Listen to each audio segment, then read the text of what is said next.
મહાશિવરાત્રિએ મૃગીકુંડમાં સ્નાન કીર્તિએ કર્યું, પરંતુ હવે વિવાદનો તાંડવ સાધુ સંતોમાં શરૂ થયો છે. બજરંગદાસ બાપુ પછી હવે અમરગીરી બાપુએ ઇન્દ્ર ભારતી પર અતિ ગંભીર આરોપ લગાવ્યા છે. ભવનાથ મંદિરના પૂર્વ મહંત રઘુનાથગીરીના શિષ્ય અમરગીરી બાપુએ આરોપ લગાવ્યો કે ઇન્દ્ર ભારતી બાપુના રુદ્રેશ્વર જાગીર આશ્રમમાં 2 નંબરના ધંધા ચાલે છે. દુનિયાના કુખ્યાત યૌન શોષણ ગુનેગાર એપ્સ્ટીન કરતા પણ ભદ્દા કામ ચાલતા હોવાના આરોપથી ખળભળાટ મચી ગયો છે. એટલું જ નહીં, ચરસ, ગાંજો, અફીણ સહિતના ડ્રગ્સના દૂષણ સાથે રજવાડી ઠાઠ ભોગવતા હોવાનો પણ આરોપ છે. બજરંગદાસ બાપાએ ખોડિયાર આશ્રમથી ઘણા વિડીયો મોકલ્યા છે અને મેં પણ જોયા છે. એમનું કહેવું સત્ય હકીકત સાચી વાત છે, 100% સાચી વાત છે. એમાં કોઈ બે મત નથી. પણ આજે ચાલે છે એ સાધુને શોભા આપે એવું નથી. માન્ય કલેક્ટર સાહેબને પણ વિનંતી કરું છું, માન્ય એસડીએમ સાહેબ, ગોયલ સાહેબ, પ્રાંત અધિકારી સાહેબ, આપને પણ વિનંતી કરું, મામલતદારશ્રીને વિનંતી કરું, તમામ અધિકારીઓને વિનંતી કરું, આ મહંત પદનો ઓર્ડર જેમ બને જેમ ભવનાથ મંદિરનો, અંબાજી મંદિરનો જેમ બને જેમ જલ્દી ઓર્ડર કાઢવા આપ સાહેબને અમે વારે વારે વિનંતી કરીએ. અત્યારે પણ 2 હાથ જોડે વિનંતી કરીએ. અમે પણ ભાજપના જ છીએ, અમે વર્ષોથી ભાજપમાં છીએ.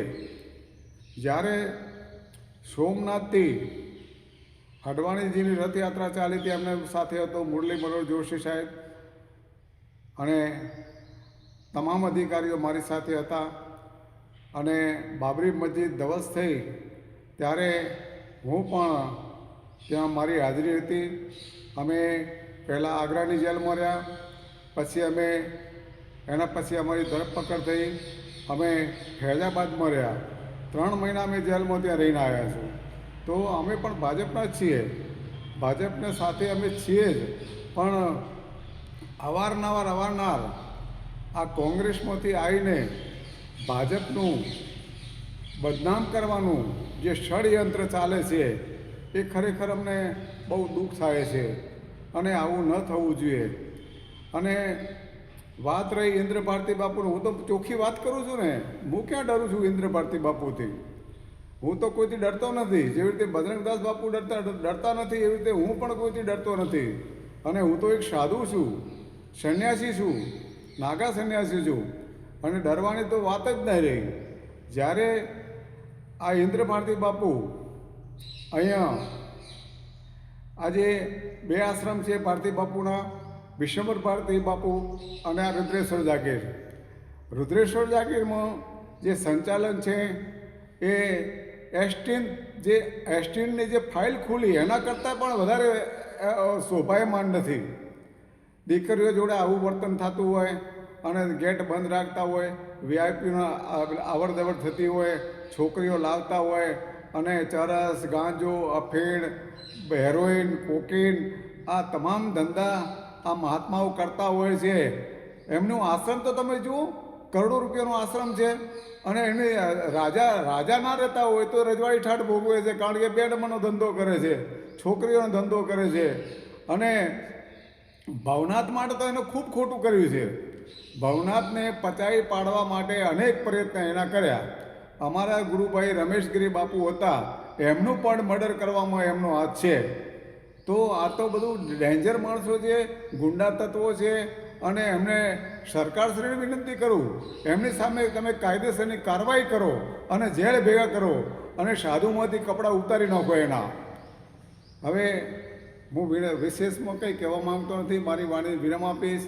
અને હું મહંતશ્રી ભવનાથના એક સભ્યશ્રી, ભવનાથના એક સદસ્યશ્રી, હું તો ગિરનાર ઉપર બિરાજમાન 33 કોટી દેવી દેવતાના અને મારા ગિરનારની અંદર બિરાજમાન સર્વે નાના સંતો, મોટા સંતો તમામને હું ચરણોની રજ છું. કલેક્ટર સાહેબને ફરી વિનંતી કરું, જેમ બને જેમ જલ્દી ઓર્ડર કાઢો અને આ બધું તંત્ર છે તો ખાડે ન જાય. આપ પણ બદનામ થવો છો, આપનો અધિકારી પણ બદનામ થાય છે, સરકાર પણ બદનામ થાય છે.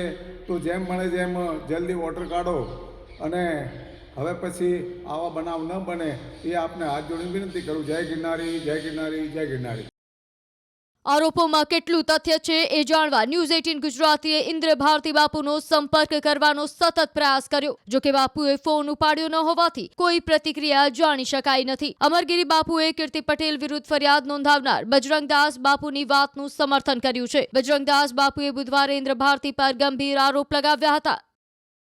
અત્યારે જે હાલી રહ્યું છે રાજકારણ ભવનાથ મેળામાં, એમાં જે કીર્તિ નામની પટેલ છે એ સાઈ સ્નાનમાં ઘૂસી ગઈ.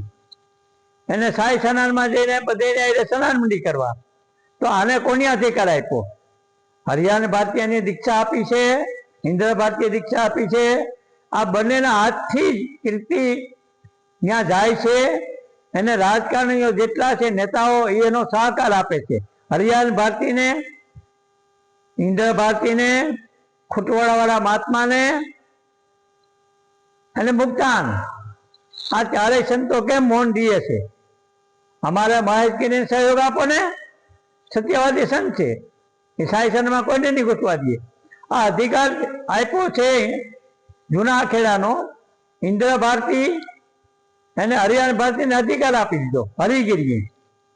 હરિગીરી બહારથી આવીને જુનાગઢ ભવનાથનો મોલ બગાડી નાખ્યો છે. એને માટે અમે હરિગીરીને કાઢવાની મહેનત કરી. ભવનાથમાં સરકાર નિમણૂક કરાવી. મહેશગીરીને મેં ખુદ બંને અને 500 સાધુઓની મિટિંગ કરી હતી ભવનાથમાં, ભૂતનાથ મહાદેવમાં. ત્યારે અમે ખૂબ સરકાર છે ને રજૂઆત ત્યારે નીકળ્યો.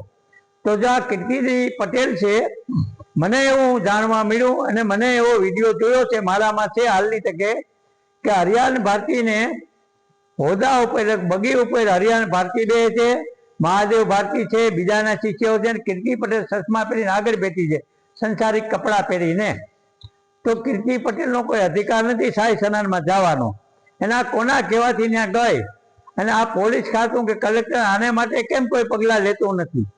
આ 4-5 સાધુ કીર્તિ પટેલથી દબાઈને બેસી ગયા છે. કલંક હોય સાધુમાં ભગવામાં એટલે સાધુ દબાઈ જવાનું છે. બેન દીકરીનું કલંક આવ્યું સેલેક્ટિવનું એટલે સાધુ દબાઈ જવાનું, એટલે સામે કઈ બોલવાનો પ્રશ્ન રહેતો નથી. જૂના ખેડામાં બૈરાઓને દીક્ષા આપે છે 100%. દીક્ષા આપ્યા પછી એને પિંડદાન કરાવે, પદ અધિકારીઓને બોલાવે, એને દીક્ષા આપે એટલે એને રુદ્રાક્ષ, ભગવું, લંગોટ, ભસ્મ આવા 5 ગુરુ એને બનાવવામાં આવે છે અને પિંડદાન કરાવવામાં. તો જો કીર્તિગીરીને હરિયાણ ભારતીય કે ઇન્દ્ર ભારતીય કોઈ શિષ્ય બનાવી હોય તો મને એ સબૂતી આપે, મારા મોબાઈલમાં નાખે, હું જોઈ લઉં. નકર કીર્તિ જે છે પટેલ એને હરિયાણ ભારતી અવારનવાર એને ઇન્દ્ર ભારતી બોલાવીને હોદ્દા પર જે કે એને સલામ શું શા માટે કરાવે? આજે નાગાવ સાધુ કેમ સુપ્રિય છે? જો નાગાવની ફોજ હોય તો કીર્તિને તમારે ઘુસાવડી શું કામ જોઈએ?